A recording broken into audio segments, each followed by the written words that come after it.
ओम शांति।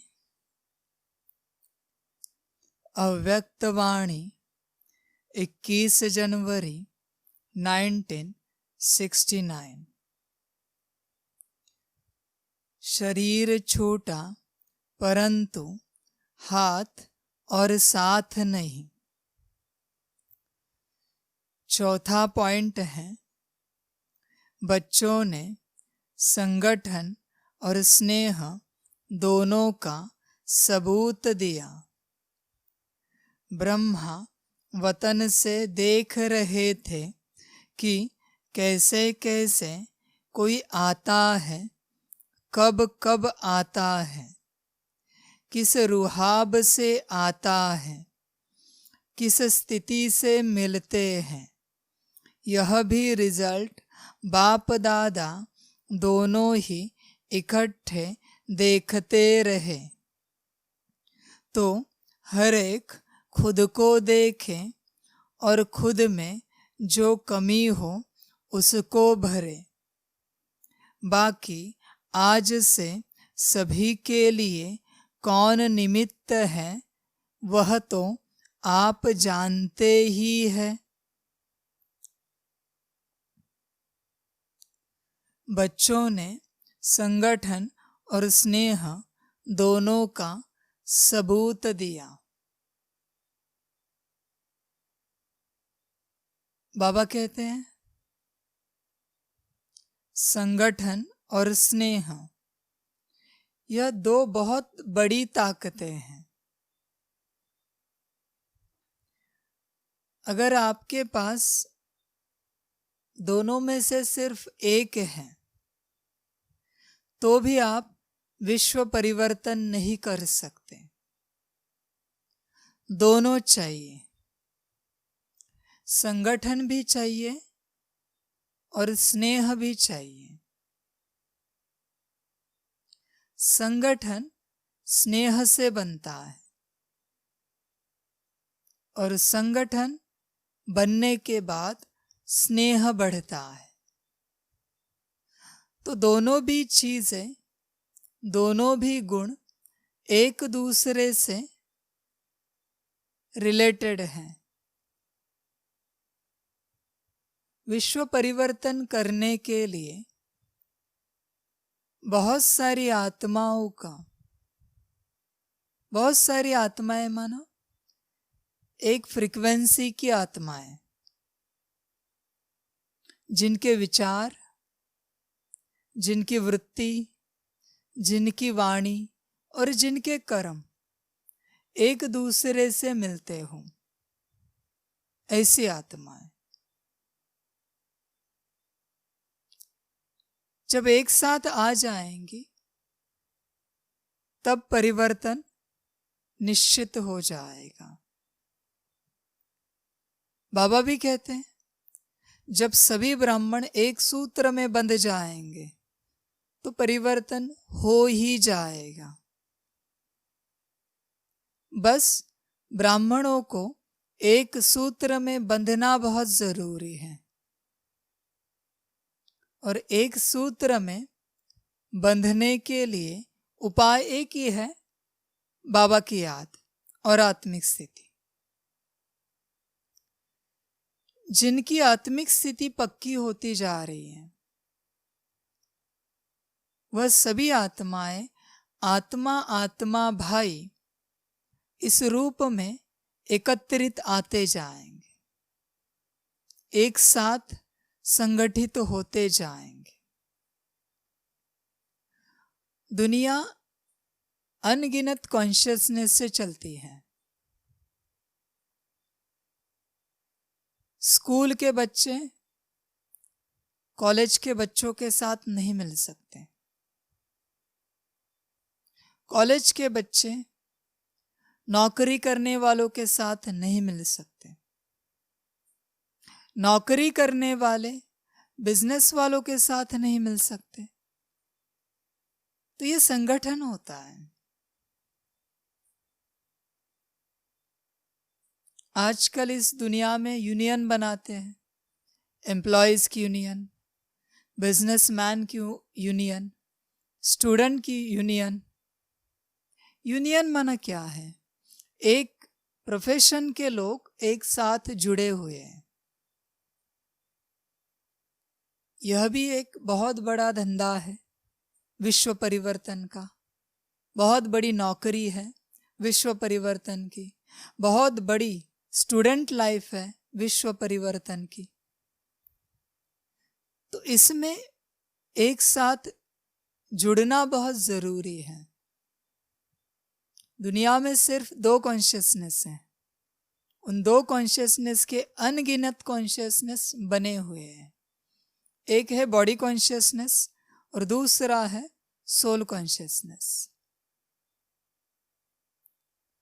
अगर आप आत्मिक स्थिति में आते जाएंगे तो आपके साथ आत्माएं अपनी आप कनेक्ट होती जाएंगी। और आत्माओं का मूल उद्देश्य एक ही है, विश्व परिवर्तन करना, बाप को याद करना। बाकी और कुछ उनका उद्देश्य नहीं है। विश्व परिवर्तन और बाप की याद, बाप की श्रीमत, दुनिया को सुख देना। तो जब संगठन बनेगा ब्राह्मणों का,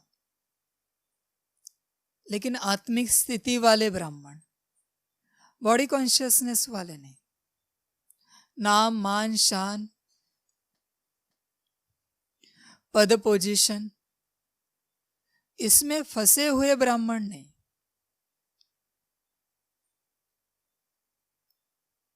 आत्मिक स्थिति वाले। जब आत्मिक स्थिति वाले ब्राह्मणों का संगठन एक हो जाएगा, परिवर्तन शुरू हो जाएगा, अपने आप परिवर्तन शुरू होगा। इसलिए पहले स्वयं में परिवर्तन आना बहुत आवश्यक है। बहुत से ब्राह्मण कहते हैं हमारे अंदर तो परिवर्तन आ चुका है, हम तो बाप समान बन चुके हैं। अगर आप बड़े पद पोजीशन पर हो और भरी सभा में आपको किसी ने गाली दी, आपका अपमान किया, आपके ऊपर कीचड़ उछाला, क्या रिएक्शन होगी?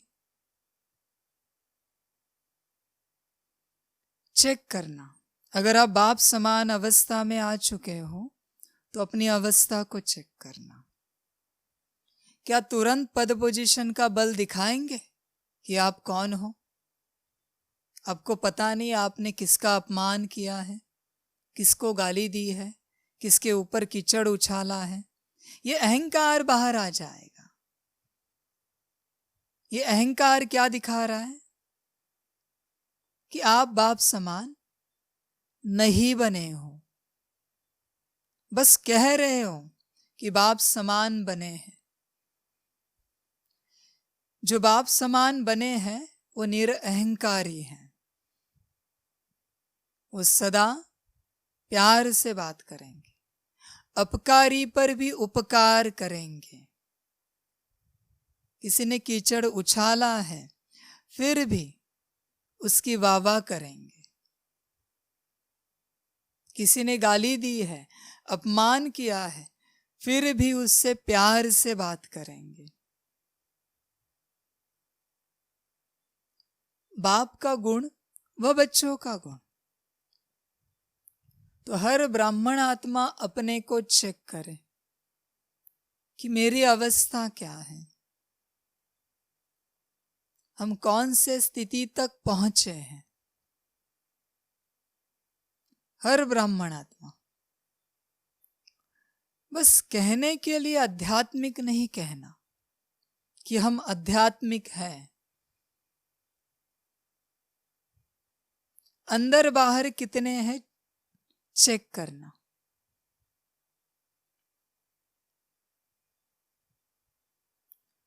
तो जब आपके अंदर स्नेह बढ़ेगा तब संगठन बनता जाएगा, और जैसे संगठन बनता जाएगा परिवर्तन शुरू हो जाएगा। लेकिन आत्मिक स्थिति वाले ब्राह्मणों का संगठन अंत समय में शुरू हो चुका है। अंत का समय, तो अंत समय में सिर्फ आत्मिक स्थिति वाले ब्राह्मण, यही बच्चे बाबा से मिलन मना पाएंगे। जो आत्मिक स्थिति में होंगे, देही अभिमानी अवस्था में होंगे, उन्हीं आत्माओं को परमिशन मिलेगी बाबा से मिलन मनाने की। जैसे आदि में बाबा कहते थे कि किसी को भी मेरे सामने मत लेके आओ, बाप सिर्फ बच्चों से मिलता है। वही बात है, बाबा वही कहेगा, वही कह रहा है कि अंत समय में मैं सिर्फ बच्चों से मिलूंगा। बच्चे कौन है? नाम मान शान पद पोजीशन वाले बच्चे नहीं है। बच्चे माना आत्मिक स्थिति। जो अपनी स्थिति में है वही बाप से मिल सकते हैं। जो नहीं है वो स्थिति बनाकर आए बाप से मिलने के लिए। बाप ऐसे किसी से भी नहीं मिल सकता। यह धारणा पक्की हो जाएगी सभी आत्माओं के लिए। बाबा कहते हैं ना कि कायदे बड़े कड़े बनेंगे, नियम बड़े कड़े बनेंगे। उसमें से सबसे पहला नियम होगा, बाप से मिलना है तो पूरी आत्मिक स्थिति में आकर मिलो, वरना अपने घर बैठो। अगर आपकी पात्रता है, एलिजिबिलिटी है, तो ही मिल पाएंगे। पात्रता एक ही है, आत्मिक स्थिति।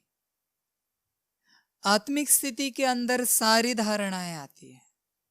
आत्मा है तो निराकारी है, निर्विकारी अपने आप बन जाती है, और निरहंकारी तो सदा है।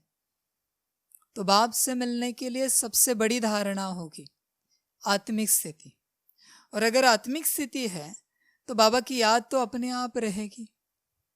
उनको पूछना नहीं पड़ेगा कि बाबा को कितना याद करते हो। आत्मिक स्थिति है तो यहां वहां की बातें नहीं करेंगे।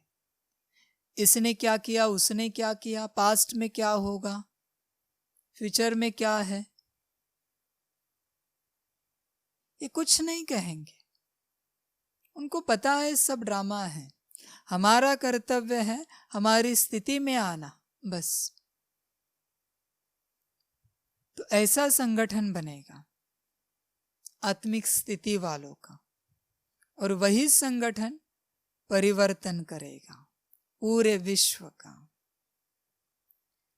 बॉडी कॉन्शियसनेस वाले बाप का नाम ऊंचा नहीं कर सकते। वो गिराएंगे बाप के नाम को, बदनाम करेंगे। बाप का नाम ऊंचा सिर्फ सोल कॉन्शियसनेस वाले ही कर सकते हैं। बल कितने भी साल से ज्ञान में हो, कितने भी बड़े महापंडित हो, महायोगी हो, आत्मिक स्थिति के बिना कोई ज्ञान नहीं है, कोई योग नहीं है। फिर भी बाबा कहते हैं कितने भी बड़े महापंडित हो, महाज्ञानी हो, महायोगी हो, लेकिन अगर सोल कॉन्शियसनेस अवस्था नहीं है तो उस ज्ञान का और उस योग का कोई मतलब नहीं है। ज्ञान आत्मा का दिया जाता है, याद परमात्मा की सिखाई जाती है। दो बातें ही नहीं है, फिर कहाँ का ज्ञान और कहाँ का योग। समय बदल गया है। अभी आप लाख कहो बाबा आपसे बहुत प्यार है हमारा, हम इतने वर्षों से इतनी सेवा कर रहे हैं, इतने वर्षों से इतना ज्ञान सुना, बाबा कहेंगे आत्मिक स्थिति कितनी की, फिर बात कहो, बाबा मुझे मिलने आना है, बाबा मिलन मनाना है।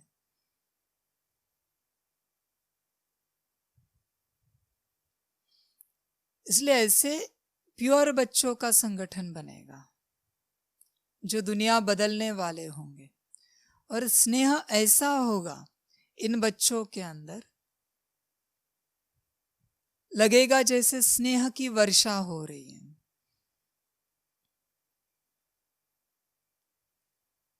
आदि आत्मिक स्थिति थी, मध्य आत्मिक स्थिति था, और अंत भी आत्मिक स्थिति ही है। यह है तो सब है। धारणाएं भी अपने आप है, ज्ञान योग भी अपने आप है, और सेवा भी अपने आप है।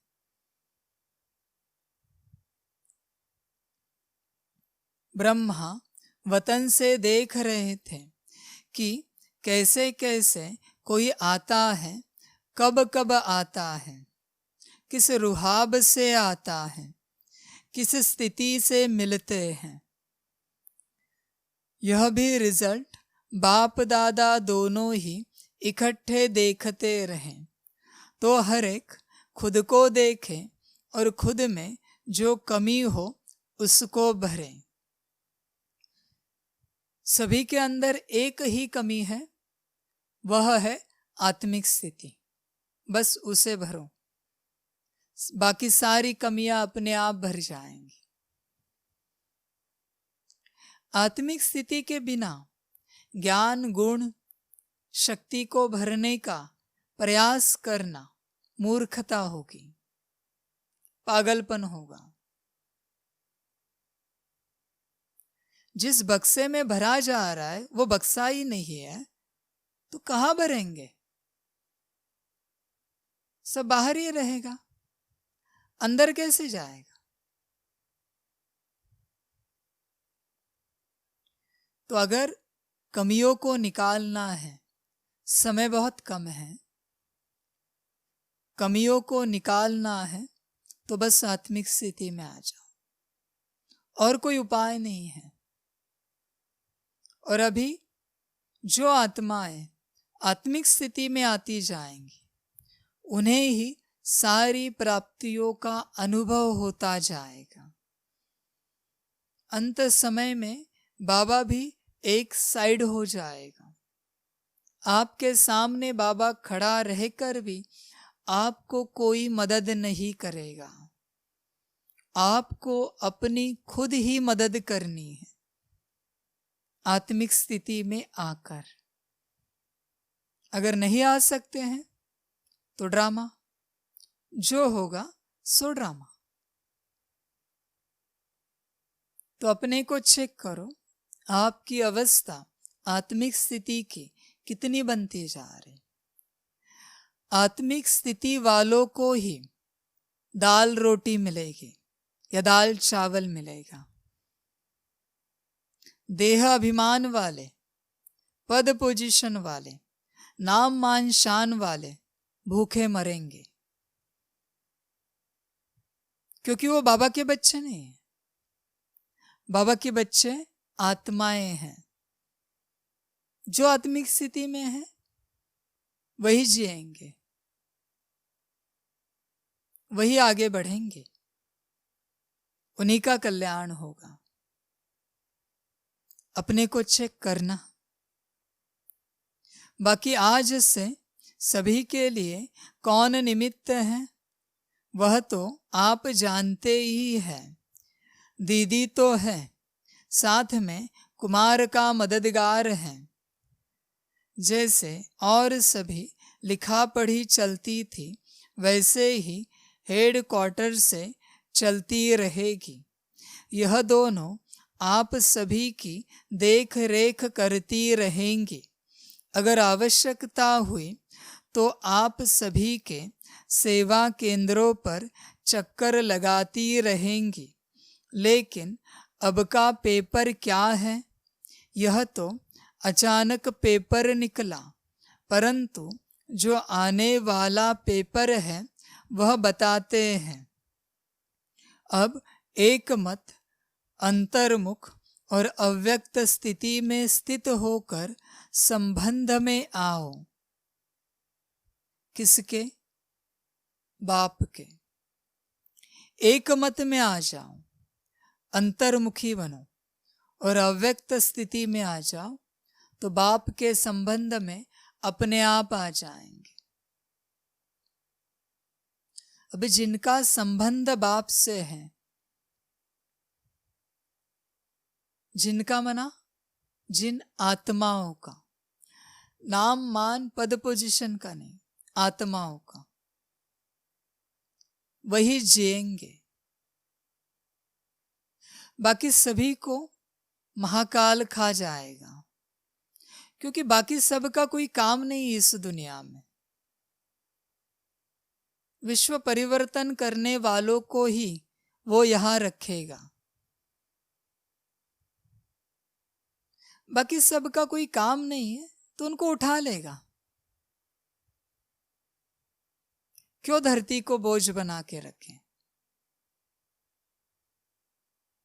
कोई काम के नहीं है तो क्यों यहां रखें? काम एक ही करना है, आत्मिक स्थिति में आना है।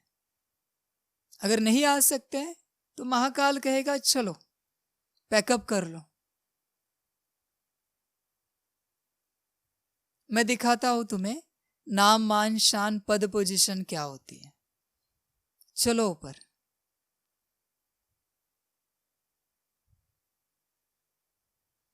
इसलिए बाप से संबंध जोड़ो, आत्मा का। आत्मिक स्थिति में आ जाओ, जितना जल्दी आ सकेंगे आ जाओ। यही बाप दादा जो पेपर बता रहे हैं उसकी रिजल्ट देखेंगे। क्या रिजल्ट? बाप से संबंध कितना बनाया है। आत्माओं से संबंध तो बहुत बनाए हैं, अभी भी है, लेकिन बाप से संबंध कितना बनाया है, चेक करो अपने को। अंत समय में सिर्फ बाप ही काम आएगा, याद रखना। कितनी भी आत्माएं आपकी वाहवाह करने वाली हो, आपके लिए तालियां बजाने वाली हो, आपके ऊपर फूल बरसाने वाली हो, लेकिन अंत समय में सिर्फ बाप का ही काम है, याद रखना।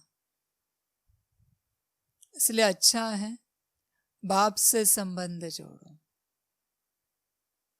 आत्माओं से संबंध तोड़ने की बात नहीं की, आत्माओं को तो पालना देनी है, भरपूर करना है। आपके बिना कोई कर नहीं सकता, वो आपका पार्ट है, लेकिन संबंध सदा बाप से रहे। बाप को भूल गए, सब चला जाएगा। भल आप दुनिया में कितने भी बड़े बनो, बाप को नहीं भूलना, याद रखना। दुनिया में जितनी आत्माएं हैं वो सभी भी आपकी वाहवाह करें, लेकिन बाप को नहीं भूलना। जिस दिन बाप को भूलेंगे, यही वाहवाह करने वाले गाली देंगे, याद रखना। यही फूल देने वाले पत्थर मारेंगे। समझ सको तो समझ लो। तो सदा बाप से संबंध रखो। इस वाहवाह में और इस दुनिया के फूलों में फंसो नहीं।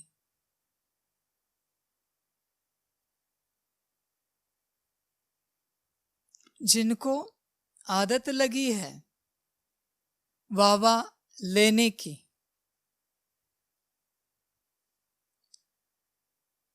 समान मिलेगा, हमेशा याद रखना। जितनी आदत लगी है वाहवाह लेने की, जितनी आशाएं अपेक्षाएं हैं वाहवाह लेने की, उतनी ही गालियां मिलेंगी। यह याद रखना, इसे भूलना नहीं। जितने फूल लेने की इच्छाएं, आशाएं आपके मन में हैं, उतने ही पत्थर पड़ेंगे, याद रखना। इसलिए वाह करनी हो तो एक की करना, और फूल भी चढ़ाने हो तो एक ही को चढ़ाना। मुझे कोई फूल दे या मेरी कोई वाह करे, गलती से भी नहीं सोचना। क्यों नहीं सोचना? बाबा कहते फूल लोगे तो गाली भी मिलेगी, पत्थर भी मिलेगा। वाह लोगे, गाली मिलेगी। चाहिए तो ले लो। बाप ने भी तो 2500 साल गाली सुनी, क्योंकि बच्चों ने उतनी वाह की, उतनी ही गाली मिली। आपको चाहिए तो ले लो जरूर। तो एक बाप से संबंध बनाओ, महिमा सिर्फ एक बाप की रखो। आत्मा कितनी भी श्रेष्ठ हो, यही याद रखना, इसको बनाया किसने है और इसको महान और श्रेष्ठ पार्ट दिया किसने है। पार्ट है वो, उसका पार्ट हटा है तो श्रेष्ठता खत्म।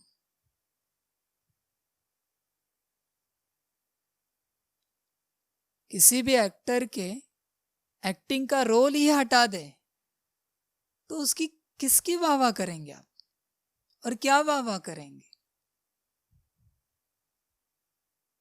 और ग्लानि भी करेंगे तो क्या करेंगे अगर रोल हट गया तो? इसलिए महिमा सिर्फ एक बाप की है, तो सदा बाप से संबंध बनाए रखो। आत्माओं के चक्कर में फंसो नहीं। तो एक मत, अंतर्मुख और अव्यक्त स्थिति, इसी का पेपर आएगा। पिछाड़ी के समय ब्रह्मातन द्वारा जो शिक्षा दी है वह तो सभी ने सुनी ही होगी और याद भी होगी। सभी को पता है ब्रह्मातन द्वारा जो जो शिक्षाएं दी, सभी जानते हैं। सबसे बड़ी शिक्षा निराकारी, निरंकारी, निर्विकारी। निराकारी बनने बिगर निर्विकारी और निरंकारी नहीं बन सकते। इसलिए आत्मिक स्थिति बहुत जरूरी है। आत्मिक स्थिति के बिना प्रयास करना बात ही छोड़ दीजिए। भूल जाइए कि आत्मिक स्थिति के बिना आपके अंदर कोई परिवर्तन होगा। इसलिए अपने को चेक करो, समय बहुत कम है। अभी सभी को लगता होगा 80-85 साल से तो बाबा कह रहे समय बहुत कम है, बहुत कम है। अभी सच में बहुत कम है। अभी जगना हो तो जग जाओ, वरना ड्रामा। फिर यह उलझना नहीं देना कि बाबा आप समय प्रति समय जगाते नहीं रहे। बाप सदा बच्चों को जगाता रहता है, बस बच्चे समझ सके। ये समझ बच्चों के हाथ में है।